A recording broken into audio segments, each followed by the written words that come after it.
Salut à tous et à toutes, j'espère que vous allez bien. Nous nous retrouvons aujourd'hui pour une vidéo où je vais vous parler de mes dernières lectures. En ce moment, je fais assez peu de vidéos, vous l'avez peut-être vu ou peut-être pas. Je m'en excuse, c'est parce que je lis tout simplement beaucoup moins. Et par ailleurs, j'ai une petite question à vous poser rapidement avant le début de la vidéo. J'ai pas fait de book haul slash acquisition livresque depuis des mois, depuis le mois de mars à vrai dire. Et en fait, j'en ai moins envie d'en faire, j'avais moins envie de présenter ça, je voyais moins l'intérêt de le faire. C'est pourquoi je ne l'ai pas fait durant tous ces mois. Mais j'aurais quand même aimé avoir votre opinion sur la question parce que voilà, je ne savais pas trop si je voulais continuer ou pas à en faire. Je ne sais toujours pas. C'est un peu mitigé, c'est pas que j'ai spécialement envie ni pas envie. Donc voilà, du coup je voulais savoir si vous avez envie ou pas que je continue à faire des vidéos où je présente les derniers livres que j'ai achetés, que j'ai reçus aussi, ou si ça vous intéresse pas du tout et si on exclut complètement ce style de vidéo parce que ça ne vous intéresse plus, que j'ai plus spécialement envie d'en faire. Donc voilà, je voulais avoir votre point de vue sur la question. Je sais qu'en règle générale, c'est des vidéos qui sont plutôt appréciées. Donc voilà, si ça vous plaît, moi ça me plaira de continuer. Si vous n'y voyez pas trop d'intérêt, eh bien je n'en vois pas trop non plus. Parenthèse terminée, je vais maintenant vous parler des derniers livres que j'ai lus. J'ai 4 livres, bien sûr, oui, 4, ça fait 8. 4 livres à vous présenter. Pour commencer, on commence fort avec Aquarium de David Vann. David Vann, si vous n'en avez pas entendu parler, vous n'avez pas dû passer beaucoup de temps sur ma chaîne. Cette fois-ci, David Vann s'éloigne un peu de ce qu'il avait fait avant avec ses tragédies familiales, puisque là, il y a un contexte familial extrêmement important, mais que le livre est quand même moins tragique. Nous allons rencontrer deux personnages, Caitlin et sa mère, Chewie, ça s'écrit avec un S, si jamais. Donc la mère et la fille, Sherry c'est la mère et Caitlin c'est la fille, voilà. Donc Caitlin est une jeune fille de 12 ans qui est passionnée, mais passionnée par les poissons depuis très très longtemps. Elle refuse d'ailleurs d'en manger tellement elle les aime. Et elle va chaque jour dans un aquarium observer les poissons qu'elle trouve magnifiques, majestueux, tout ce que vous voulez. Et un beau jour, elle va faire la rencontre d'un vieil homme dans cet aquarium qui va partager avec elle sa passion pour les poissons. La famille de Caitlin est très réduite étant donné qu'elle n'a que sa mère, pour ainsi dire, et qu'elle vive dans une extrême pauvreté et précarité. Sa mère travaille d'arrache-pied pour pouvoir joindre les deux bouts, mais elle galère clairement. Et à côté de ça, à l'école, la petite Caitlin a une amie avec qui elle s'entend très très très bien, qui aura une certaine importance dans le livre, mais pas plus que ça. Donc voilà, je vous ai présenté les personnages principaux, donc à savoir Caitlin, sa mère et ce vieil homme dont on ignore tout au départ. Rapidement, on va se rendre compte que Caitlin et le vieil homme et sa mère Chewie ont tous les trois un lien très fort et tout va basculer lorsque Caitlin va apprendre qui est réellement cet homme. J'ai adoré ce livre, c'était tellement magnifique. Alors déjà, j'en ai appris sur les poissons, voilà, ce sont des animaux que je ne connais pas spécialement. Il y avait quelques petites illustrations de poissons qui m'ont plutôt plu également. Et puis il y a tous les personnages qui sont plutôt féminins, contrairement au précédent roman de David Vann. Là on met plutôt en avant des personnages féminins, donc avec Caitlin et Chewie qui ont toutes les deux des personnalités très fortes et qui sont des personnages très intéressants. Chewie peut paraître très froide et tout, mais c'est un personnage extrêmement intéressant. On arrive à comprendre son point de vue. Et d'un autre côté, la petite Caitlin, si brillante, si intelligente, si joyeuse, elle avait tellement la joie de vivre, c'est un personnage qui m'a énormément touchée, que j'ai trouvé admirable. Il va se passer des choses très tristes, vraiment glauques aussi, vraiment qui m'ont mise très mal à l'aise, qui m'ont mise dans une situation pas forcément très agréable, comme ça arrive souvent d'ailleurs avec David Vann. Mais voilà, la fin est juste superbe. Pour une fois, c'est pas une horreur monumentale, la fin comme avec ses précédents livres, mais la fin reste quand même géniale et super bien construite et super intelligente et j'étais waouh, mais c'est génial. Voilà, j'ai pas envie de vous en dire plus mis à part, mais jetez-vous sur des livres de David Vann, jetez-vous sur Second Island, jetez-vous sur Aquarium et jetez-vous sur tous ces livres. Maintenant, Ensuite, je vais vous présenter un livre chouette qui m'a quand même moins emballé et qui est d'un genre complètement différent.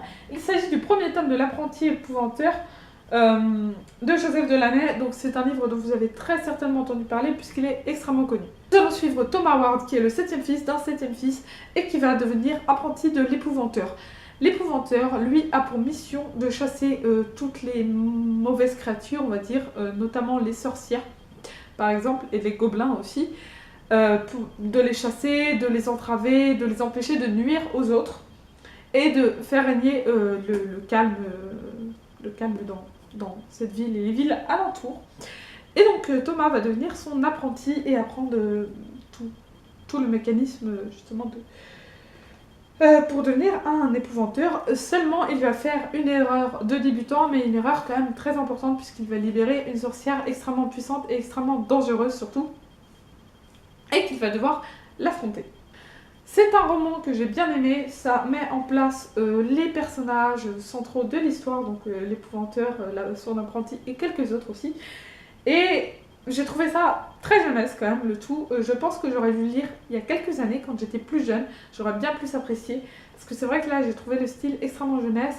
Parfois un peu...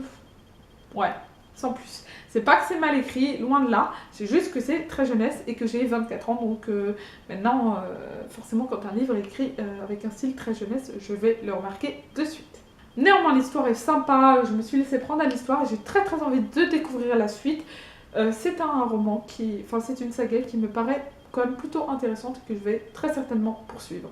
Je vous parle maintenant de Dysfonctionnel d'Axel Sandre, un livre que j'avais très envie de lire depuis que j'ai entendu Audrey du Souffle des mots en parler, avec énormément de joie, de bonheur, d'amour, tout ça. Et c'est vrai que c'est vraiment super. Nous allons suivre une jeune fille qui s'appelle Fidèle, et qui nous raconte sa vie dans sa famille dysfonctionnelle. Donc elle a une famille dysfonctionnelle, ils sont 7 frères et sœurs si je ne me trompe pas. Oui, donc voilà, 7 frères et sœurs avec elle. Ils ont tous et toutes des personnalités très très très différentes, mais vraiment extrêmement différentes. Et à côté de ça, il y a leurs parents et leur grand-mère. Donc leur grand-mère qui vit avec eux. Et leur père qui est kabyle et qui passe son temps à aller en prison. Et leur mère qui est juive, qui s'est convertie dans le catholicisme parce qu'elle a vécu la Seconde Guerre mondiale quand elle était toute petite et que ça l'a traumatisée et ça l'a rendue folle. Elle fait des allers-retours à l'asile. Voilà pour vous planter un petit peu le décor, c'est pas tout à fait une famille comme les autres et nous allons le découvrir encore plus au fur et à mesure des pages. Mine de rien, des fois j'avais envie d'en faire partie de cette famille, même si elle est complètement déglinguée, je la trouvais géniale. Les personnages sont très attachants. Il y a des moments extrêmement drôles, mais aussi des moments très très émouvants. J'ai énormément pleuré avec un passage parce qu'il y a une histoire d'amour qui a quand même beaucoup d'importance dans le livre. J'ai énormément pleuré à un moment avec ça parce que j'ai trouvé ça vraiment très très très très émouvant. Et c'est un livre voilà, qui a su me faire rire, me faire pleurer, me faire réfléchir, tout ça. Donc c'était super intéressant. C'est un livre aussi qui est très axé sur la tolérance puisqu'on va parler de personnes très très différentes qui viennent de milieux extrêmement différents, avec des statuts sociaux, bien sûr, des statuts sociaux, je veux dire, très différents également. Et voilà, c'est vraiment un bouquin qui m'a énormément plu. C'était publié aux éditions Sarbacane, collection Exprime, qui publie de très très très bons ouvrages, soit dit en passant. Donc voilà, encore une fois, une très très bonne lecture avec Sarbacane, donc je suis ravie d'avoir pu lire ce livre. Et pour terminer, c'est un autre livre de chez Sarbacane, collection Exprime, c'est Vers le bleu de Sabrina Ben Salah. Nous allons suivre 2 personnages, donc Nell et Nouch. Donc Nell c'est la grande sœur, elle a 18 ans, et Nouch c'est sa petite sœur qui a, il me semble, 9 ans, et qui est un peu agitée, on va dire. Et Nell doit énormément s'occuper de sa petite sœur, puisque la mère, c'est ainsi qu'elle est surnomme, ne s'occupe, pour ainsi dire, pas de ses filles. Alors que Nell ne rêve que d'une chose, s'en aller, partir, vivre son indépendance. Elle doit s'occuper de sa petite sœur dans cette caravane, dans ce camping, parce qu'elles vivent dans une situation précaire. Et donc elles vivent toute l'année dans un camping. Il va se dérouler un certain nombre d'événements. Il va y avoir un événement très important dans la vie de Nell et de Nouch, justement, que je ne veux pas dévoiler. Il va également avoir à côté de ça une histoire d'amour, l'élection Mini-Miss Camping à laquelle Nouch participe, et puis des maisons de personnes très très aisées, des riches quoi, qui vont être saccagées, donc des maisons de vacances qui ne sont pas habitées pendant toute l'année et en fait que les riches font construire dans cet endroit qui est complètement désertique le reste de l'année parce qu'il y a de plus en plus de maisons pour les personnes riches qui sont construites. Sabrina Ben Salah a abordé un certain nombre de sujets dans ce livre. C'était plutôt fait avec brio pour un livre aussi court. Je trouve ça vraiment bien foutu, bien amené. J'ai trouvé les personnages de Nell et de Noosh très attachants, même si Noosh est un petit peu barge. C'est un personnage que j'ai beaucoup aimé. Nell aussi, puisqu'elle ne lâche pas, elle s'accroche à ses rêves, à ses espoirs, à ses envies. C'est une belle leçon de vie en quelques mots. Donc j'ai passé un très très bon moment avec ce livre. J'ai un tout petit peu moins aimé que Dysfonctionnel, mais ça a été quand même une très très bonne lecture. Et là encore, on a une famille qu'on pourrait qualifier d'ailleurs de dysfonctionnelle. Voilà, pour vous dire, c'est une très bonne découverte, encore une fois.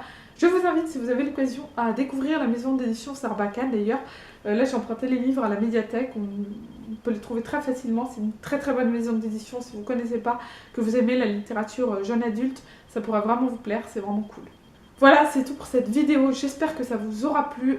N'hésitez pas à me dire ce que vous êtes en train de lire. N'hésitez pas aussi, s'il vous plaît, si ça ne vous dérange pas, à répondre à la question que j'ai posée en début de vidéo vis-à-vis de ces book hauls, machin, tout ça. Je vous souhaite d'excellentes lectures, je vous dis à la prochaine, salut!